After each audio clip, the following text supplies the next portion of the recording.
Hello everyone. हमारा आज का वीडियो है हिप बर्साइटिस पर। इसे ट्रोकेंट्रिक बर्साइटिस भी कहते हैं। बर्सा क्या होता है? हमारी बॉडी में जगह जगह बर्सा होती है। ये एक पाउच के फॉर्म में पाया जाता है।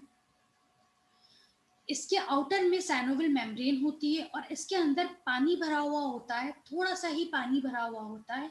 उसे कहते हैं साइनोवियल फ्लूइड। बर्सा का काम होता है जब भी पेशेंट या नॉर्मल मूवमेंट करें हम अपने हाथों का पैरों का, तो मूवमेंट अच्छा से रहे, फ्रिक्शन नहीं हो हमारे हड्डियों में, हमारे साथ साथ हमारी सॉफ्ट टिश्यूज में। यानी हम जब हम मूव करते तो हमारी मसल्स, लिगामेंट्स, टेंडन, स्किन वो अपनी जगह पे बने रहे, वो हमारी हड्डी से नहीं टकराए, तो फ्रिक्शन कॉज नहीं हो। तो बर्सा का काम होता है फ्रिक्शन को रिड्यूस करना जब भी पेशेंट अपने हाथों को, पाँव को मूव कर रहा है, जब भी उस जॉइंट का मूवमेंट कर रहा है। अब जब इस बर्सा में इन्फ्लामेशन हो जाता है किन्हीं कारणों की वजह से, जिस वजह से जो बर्सा के अंदर जो साइनोवियल फ्लूइड है वो बहुत ज्यादा एक्सेस में बनना शुरू हो जाता है। जब वो एक्सेस में बनना शुरू हो जाता है, इन्फ्लामेशन हो जाता है, तो इस दिक्कत को कहते हैं बर्साइटिस। अब यही हमारे कूली की हड्डी में जो बर्सा पाया जाता है, अगर वहां दिक्कत होती है तो इसे कहते हैं हिप बर्साइटिस। हिप बर्सा जो होता है, हमारे कूल्हे की हड्डी का जो बर्सा होता है, कूल्हे का बर्सा, वो पाया जाता है हमारे सॉफ्ट टिश्यूज से नीचे। यानी हमारी स्किन, फिर फैट, फिर मसल्स और हमारे जितने भी सॉफ्ट टिश्यूज है, टेंडन, लिगामेंट्स, उन सबसे नीचे पाया जाता है ये। तो हिप बर्साइटिस की जब दिक्कत आती है पेशेंट को, तो इतनी दिक्कत नहीं आती है, यानी severe swelling, severe pain patient को महसूस नहीं होता। ये दिक्कत नहीं आती इतनी ज्यादा कि ये सिवियरिटी में चली जाए। अब दो तरह के बर्सा पाए जाते हैं हिप में। एक पाया जाता है ग्रेटर ट्रोकेंटर के पास। ग्रेटर ट्रोकेंटर हमारी कूल्हे की हड्डी में बाहर के हिस्से में पाया जाता है। एक बोनी पॉइंट होता है हमारी कूल्हे की हड्डी में बाहर की तरफ। तो जब वहां पर बर्सा में इन्फ्लामेशन हो जाता है तो उसे कहते हैं ट्रोकेंट्रिक बर्साइटिस। अब यही हमारे इल्यूश्वास मसल्स जो है, हमारे कूल्हे की हड्डी में मांसपेशियां पाई जाती है इलियोश्वास, उसके वहां भी बर्सा पाया जाता है, यानी हमारे ग्रोइंग रीजन में। तो जब इस बर्सा का इन्फ्लामेशन होता है, इरिटेशन होता है, तो इसे कहते हैं इलियोश्वास बर्साइटिस और इलियोपैक्टिनियल बर्साइटिस। अगर पेशेंट को ट्रोकेंट्रिक बर्साइटिस है तो दिक्कत पेशेंट को कूल्हे के बाहर से शुरू होगी और थाइज में बाहर से जाते जाते घुटने के बाहर तक महसूस होगी, यानी आउटर में महसूस होगी। और यही अगर पेशेंट को इलियोश्वास बर्साइटिस हुआ है, इलियोपैक्टिनियल बर्साइटिस हुआ है, तो पेशेंट को ग्रोइंग के रीजन में दर्द और दिक्कत आनी शुरू होगी। जैसे आप देख सकते हैं ट्रोकेंट्रिक बर्सा, हमारा ये ट्रोकेंटर है, और जब यहाँ पर इन्फ्लामेशन हो जाता है तो ट्रोकेंट्रिक बर्साइटिस की दिक्कत आती है।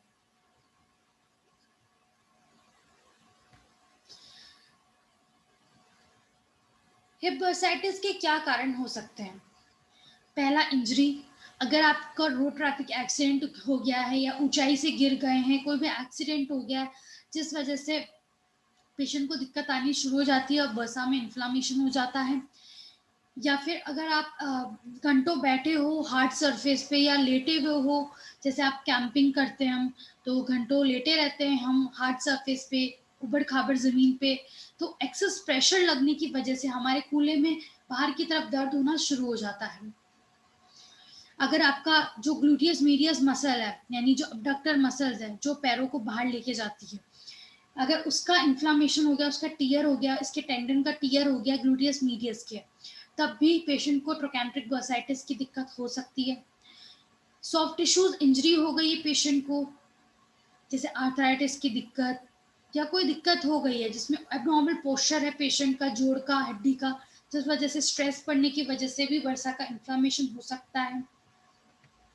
उसके साथ साथ अगर पेशेंट को रिमेटोड आर्थराइटिस की दिक्कत है, गाउट, सोरियासिस, थायराइड की दिक्कत है, या कोई भी एबनॉर्मल ड्रग रिएक्शन हो गया है पेशेंट की बॉडी में या इन्फेक्शन है, तो उसमें भी बर्साइटिस हो सकता है।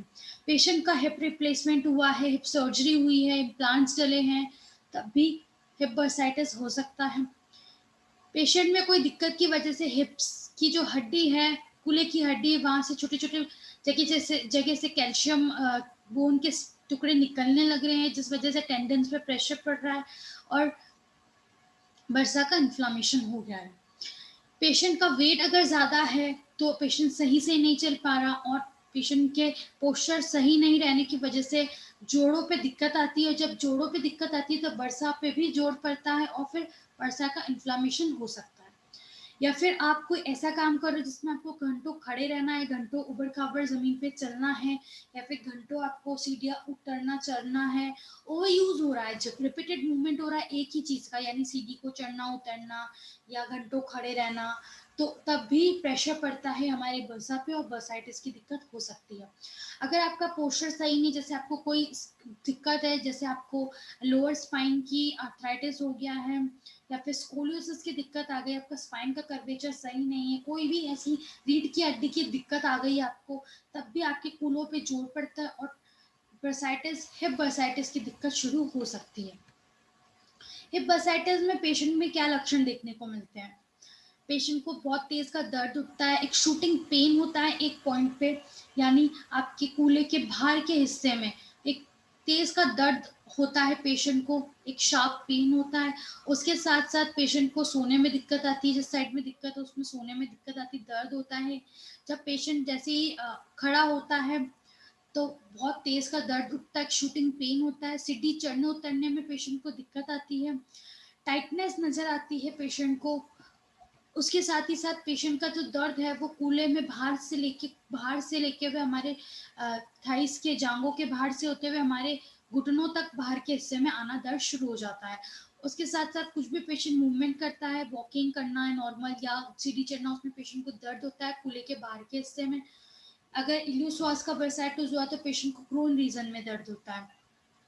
अगर पेशेंट कोई एक्टिविटी कर रहा है और तब पेशेंट को दर्द होना शुरू हो जाता है, जब पेशेंट अपना नॉर्मल रेंज ऑफ मोशन करता है हिप बोन का, हिप जॉइंट का, तो पेशेंट को दर्द होना शुरू हो जाता है, मूवमेंट में करने में दर्द होना शुरू हो जाता है। अब हिप बर्साइटिस का पता कैसे किया जाता है? मेडिकल एग्जामिनेशन से पता कर सकते हैं। आपके डॉक्टर आपकी पास्ट हिस्ट्री पूछते हैं कि पहले कोई आपको कोई फ्रैक्चर हुआ है या कोई डिसलोकेशन हुआ है या आपको कोई बीमारी है, कोई भी दिक्कत है। उसके बाद पेशेंट के लक्षण पूछे जाते हैं कि क्या, कहाँ दर्द सबसे ज़्यादा महसूस हो रहा है, आपको चलने-फिरने में कैसा लग रहा है, आपको डॉक्टर आपको चलाते हैं, फिर आप चलाते हैं, सीटी चढ़वा के देखते हैं कि आपको कहाँ, किस जगह सबसे ज़्यादा महसूस हो रहा है दर्द। उसके साथ-साथ आपका चेक करते हैं पॉइंट, की पेन किस पॉइंट पे सबसे ज़्यादा है, स्वेलिंग कहाँ है, टाइटनेस कहाँ है। फिर उसके बाद आपके मूवमेंट चेक करते हैं, रेंज ऑफ मोशन चेक करते हैं, आपको पैरों को अंदर-बाहर लेके जाते हैं, अंदर-बाहर लेके जाते हैं, अबडक्शन करा के देखते हैं कि पेन सबसे ज़्यादा किस पॉइंट पे पेशेंट को हो रहा है, ये चेक करते हैं। Range of motion, MMT check करते हैं। फिर इमेजिनिंग टेस्ट से, एक्स-रे से, एमआरआई, अल्ट्रासाउंड स्कैन से भी पता किया जाता है। लैब टेस्ट से पता कर सकते हैं, एस्पिरेशन टेस्ट से डॉक्टर सिरिंज नीडल के थ्रू जो बर्सा में फ्लूइड है उसको थोड़ा सा रिमूव कर देते हैं सिरिंज से, और फिर उससे पता करते हैं कि कहीं इन्फेक्शन की वजह से तो नहीं है दिक्कत। फिर ब्लड टेस्ट करते हैं ताकि पता कर लग सके कि पेशेंट को क्या दिक्कत है, rheumatoid arthritis, psoriatic arthritis, gout, किस वजह से पेशेंट को हिप बर्साइटिस की दिक्कत हो गई है। अब हिप बर्साइटिस सबसे ज़्यादा किसमें पाया जाता है? वैसे तो ये सबको किसी भी समय पे हो सकता है, पर महिलाओं में ये ज़्यादा देर तक देखने को मिला है, क्योंकि महिलाएँ जब किचन में काम करती है या अ, किचन में काम करने के साथ-साथ जब अपने डेली एक्टिविटी करती है या फिर अपनी जॉब पे, वर्क पे जाती है, तो घंटे जब खड़ी रहती है तो रेस्ट नहीं मिलता बॉडी को। जब रेस्ट नहीं मिलता तो दिक्कत आनी शुरू हो जाती है।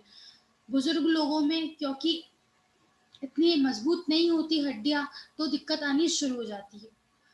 उसके साथ-साथ सबसे ज़्यादा रिस्क किसमें है? जो लोग किसी खेल-कूद में हैं या फिर जो लोग घंटे खड़े रहते हैं, जिनका ऑक्यूपेशन ऐसा है घंटों खड़े रहने का या फिर सीढ़ियाँ चढ़ने का या भारी-भारी सामान उठाने का, तो रिपीटेड स्ट्रेस और ओवरयूज़ की वजह से पेशेंट को ये दिक्कत आती है। इनमें सबसे ज़्यादा दिक्कत देखी जाती है अगर पहले से कोई इंजरी हो रखी है हिप की, या हिप का रिप्लेसमेंट हो रखा है, सर्जरी हो रखी है, फिर कोई रोड ट्रैफिक एक्सीडेंट हो रहा है जिससे हिप पे जोर पड़ा है पेशेंट को, तब भी ये दिक्कत हो सकती है। इनमें सबसे ज़्यादा पेशेंट को कोई रीढ़ की हड्डी की बीमारी है, स्कोलियोसिस, लोअर लंबर स्पाइन का आर्थराइटिस, या कोई भी रीढ़ की हड्डी की बीमारी है, तो कूल्हे पे जोर पड़ने की वजह से इस पे बरसा का इन्फ्लामेशन हो सकता है। इनको सबसे ज़्यादा रिस्क है। जिन पेशेंट को कोई दिक्कत है जिससे उनका लेग लेंथ जो है वो सही नहीं है, लेग लेंथ इनइक्वालिटी है, इक्वल लेंथ नहीं है, एक पैर छोटा और एक पैर बड़ा है, तो वॉकिंग सही से नहीं हो पाता, तो जोर पड़ता है और इरिटेशन हो जाता है हिप बर्सा का। पेशेंट को अगर रिमेटॉइड आर्थराइटिस, गाउट की दिक्कत है, तब भी बर्सा का इन्फ्लामेशन हो सकता है। इनमें सबसे ज़्यादा रिस्क है, या जिनको प्रीवियस सर्जरी हो रखी है, कोई इम्प्लांट्स डल रखे, उनमें ये सबसे ज़्यादा रिस्क है हिप बर्साइटिस के। या फिर जिनका बोन स्पर हो रहा है, कैल्शियम डिपोजिशन हो रहा है बॉडी में बहुत ज़्यादा, तब भी इनको इन्फ्लामेशन हो सकता है। इनको सबसे ज़्यादा रिस्क है।